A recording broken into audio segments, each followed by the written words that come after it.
She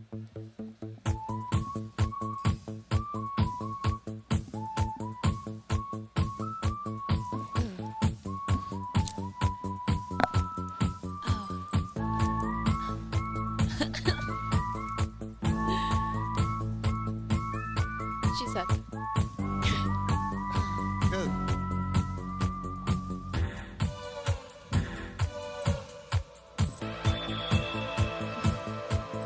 Out here All live right. at ICBC. Welcome back to MITA Unshackled, live at ICBC. I'm Dimitri Downing here with our co-hosts, Destiny Nicole of Mita. And Ari Munoz. where we feature some of America's finest industry members, from ancillary auxiliary to cultivators, dispensaries, retail, et cetera, et cetera.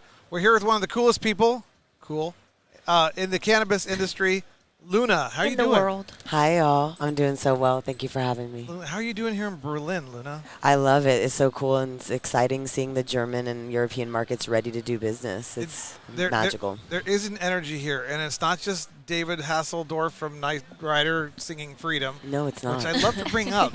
It's a very famous moment. He sung on the Berlin Wall. Yes. This is a historic place for a Anyways, lot of people. We're here to introduce you to the people in the cannabis industry who's doing and moving and shaking and all that kind of stuff. Luna, how long have you been in the cannabis industry? Give us your cannabis industry journey. Absolutely. Well, it all started back in 1996 when Prop 215 passed in California. So Oakland, California was one of the first to really move into the medical space. So ever since I was in middle school, I've been around it, smoking it, selling it, being around folks who grew it. So it was never a drug growing up in California. It's just been medicine. So I'm a teacher and educator by trade. I got my master's in urban education and social justice. And so I've always been an organizer. I left the teaching profession to come into cannabis more formally about 8 years ago. I was one of the founding members of Jetty Extracts. 2014-ish? Yep, exactly. So I've been selling vape pens for the better part of a decade, and have worked with all of the best brands, helped launch a bunch of folks into the market. So I'm glad to be here. I'm speaking tomorrow. Really just want to share kind of the ways that we, learned how to move through the lessons that have harmed us, and try to move people through some of the issues that we've seen in this industry. As you guys know, as a trade organization, between regulatory issues, shipping logistics, cultural issues, stigma. Right. I just talked to someone who just got arrested or got, detained and her cannabis stolen for, taken from her at the airport. Same thing happened in Spain. It's happening all over in the U.S. too. There's so much that we still need to do. And so, for me, the social justice piece has always been really big. So worked on, social equity programs is another huge thing that brings me here. We're big on the Free Britney movement. Yes, Arizona. Free Britney. Free Britney. Yes. It's just about autonomy, bodily autonomy and sovereignty. It's cannabis, conservatorships. It doesn't really matter. It's liberation minded. Freedom and choice. So you're vape pen expert. Obviously, you started at first, and this is the cool thing about the cannabis industry is people transition, move around, learn so much. You started in vape pens. You started from the brand level, from the extractor level, and that was in 2014. And after, how long did you do that for? 5-6 years, and then did more marketing side and launching brands. But really, I saw how bad hardware really screwed a lot of brands over.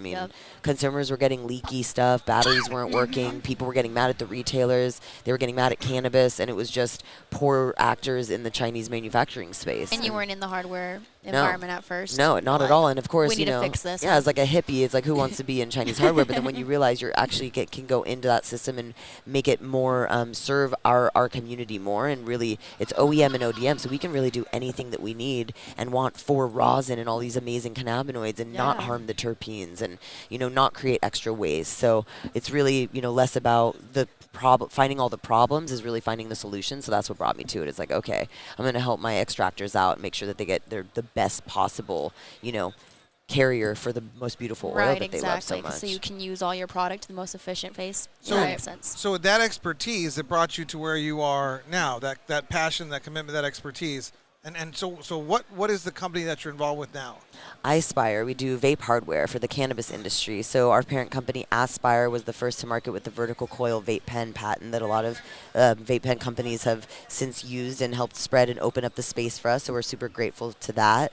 And we do dab devices as well. So we do induction dab devices like the dab and the wand for the consumer side. And then B2B, we do vaporizers, cartridges, disposables, batteries, and all custom, right? So they light up different colors. There's specific windows and We do really creative work with big brands like Cookies, Napalm, a bunch of different brands in the California space and beyond. And really, we can any cannabinoid, right? So it's like CBD, CBG, Delta 8, Delta 9, any country that allows the shipping and imports of vapes, we can work with. You know, so it's really exciting I time. feel as if we should have an ISPIRE box right here in front of us. I know. We should be taking dabs. We Right. should grab we one. should be taking No, dabs. because yes. this is one of the most fascinating things. Because people will come to the MITA USA site, the MITA sites, and try to learn about the industry. And like my uncle, he's been smoking since 1967. Okay, and he like dabbing. What's that? I mean, back about 6 or 7 years ago. But like, a little I mean, crazy. and you guys know, I mean, like the whole new technology and all these new methodologies. There's stuff coming that hasn't even been invented yet. You know, which is just the most amazing thing about this cannabis industry. People will be consuming in ways 25 years from now that weren't even thought of at this point. We're still discovering new cannabinoids every day. Yeah. Yeah. There's still What's that? hundreds The of HHC. right, and all the analogs too. Yeah, we're still learning so much about it. It's super Yes. exciting. I want to grab one of those spy boxes. Could you? Grab one real quick. We got time. Can you pass one of these boxes? A box? One of these boxes? Yes, there we go. There we go. All right. I don't know why we were Now thinking we about have look at Stower this. here, we This should is put it so right here. cool. Ask and you shall receive. So tell us how this thing works. The dab. What makes this one special? It's induction, so you don't have a coil. It's completely an all-glass airway, so you're not inhaling any off-gassing off of a coil. So with coils, if they get up to a certain degree of heat, it's not as clean of a hit because it's still having some level of off-gassing of metals. And so is it like an there you go. atomizer? It's still vaporizing Thank it as you. well, right? Yes. So it's got a digital display that goes from 250 degrees Fahrenheit up to 800 degrees. You put your product in it and you wait for it to heat up. You take your dab. It's pretty much the most simple, easy to clean. You can use pass-through charging, so it's a Type-C charger. If it runs out, you can recharge the batteries while it's plugged in. Do you dab? it's Do you guys plugged in. dab? Yeah. Dab. I Dab. hit one yesterday. They asked me, so what temperature would you like your dab? Oh, you get different temperatures too? You All choose your bougie? preference. Right. It's like, okay. 420? Yeah, a lot of people are tired of using. Well, first of all, I think what to get back to your point about dabbing and to your uncle, we need to start talking about tolerance and how tolerance is going to get built over time, Yes. right? So it's not like alcohol where you could have a glass of wine every night for a few months before you needed a second glass of wine to get a buzz, right? So it's like you could, have to, if whether you're a patient, recreational, wellness user, at some point your tolerance is going to go up if you're using consistently. So this really is just, it's for patients who are having an anxiety attack, it's someone who has a seizure coming on, or they're just someone who wants to relax at the end of the night, the same way you would take like a beer bong, right? It's like a bunch of alcohol all at one time. Right. So it's dab. one of many tools, right? Like there's vape pens, there's dab devices, and really we believe that in a medical sense, this is the purest, cleanest way to do it. Yeah. And Yeah. you can use you can just take a bud at home and squish it between wax paper with an iron, squeeze whatever comes out and dab that. Like it doesn't even have to be Supernatural. butane. Yeah, it doesn't, Yeah. So we're all about new. I do remember the first time I used a beer bong now. You just brought that up. Or a Remember in sake high bomb. school. It's the same thing as a Sake sake bomb, right? bombs. You drop a shot into a big thing, you drink the whole thing at once. It's the Yeah. same thing, right? That's a actually a glass of perfect wine. example. Yeah, a little sake bomb. So Yeah, and, where can people? So this is your focus. This is your full-time thing right now. Not so much. So this is actually a much smaller part of our business. What we do the majority of our business on is vape pens. So we created disposables, cartridges, and batteries specifically for cannabinoid oils. Right. So for fillers, co-packers, anyone who's manufacturing oil, any brands, we ship empty product to them. We're a hardware provider. We don't touch the plant. We're not licensed to. We're not interested in it. And then they fill them up and they brand them and sell them through. And this is one of the crazy things with the cannabis industry. You have this, and for all I know, that you were a master grower at one point, and you also know all this stuff. And you used to am own a a grower. dispensary, and there people are involved in so many different aspects of the industry, and that's what we're trying to get out, so people can get to know a little bit about you, how to collaborate with you, how to reach out with you, how to get in touch with the company. A couple of things. Where can people find Aspire? Where can people find this product, and then how can they get in touch with you? Just getispire.com, GETISPIRE.com. We're at getispire on Instagram. I'm Luna Stower. You can either Google me or you can find me on Instagram. It's Luna, LUNA_Stower, STOWER. And just follow us around. We're all over. We really are doing kind of what you guys are doing too. My title is Chief Impact Officer, really just making sure that what we're, pushing forward is impacting women, people of color, marginalized folks hit hardest by the war on drugs, making sure that we are limiting environmental impact and really pushing purpose forward and reminding ourselves that, this industry was really built on patience.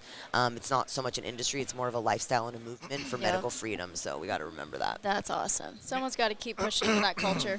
Yeah, that's great. We're doing it together. Right. MITA USA is being designed and built around the best interest of the patients, the best interest of the consumers, not the best interest of the industry, and how the industry needs to adjust and service the patients and the consumers to be a great industry. And I think you and I both know that there's a lot of people in the industry right now that are thinking what's best for the industry being themselves and their pocketbook. Greed capitalism. And we need to shift in that direction. Yeah, to conscious capitalism. So, yeah. Shouldn't be that hard, right, Dimitri? Well, yeah, everybody hires the lobbyist and their lawyer to protect their interests, and that it frustrates the hell out of me. Have a lot of battles, but we see brands now and ancillary auxiliary companies that are more concerned about having their product identify with good causes, with what's right, and ultimately, politically, regulatorily wise, what is in the best interest of the patients and consumers. So as they, increase their budgets and have more money, they can invest more money in that kind of important advocacy, which creates rules, regulations, and laws that service the consumer and the patient, like interstate commerce. I couldn't believe when I heard this one MSO saying we need to slow down interstate commerce so that we can adjust our business structures. That triggered me. That was about a year and a half ago, and I said we have to do MITA USA because there's brands out there that want to get to the consumer. Now, they're acting in their own self-interest too. Let's not kid ourselves. But that's the interest of the consumer and the patient. So that's kind of what MITA USA is designed about.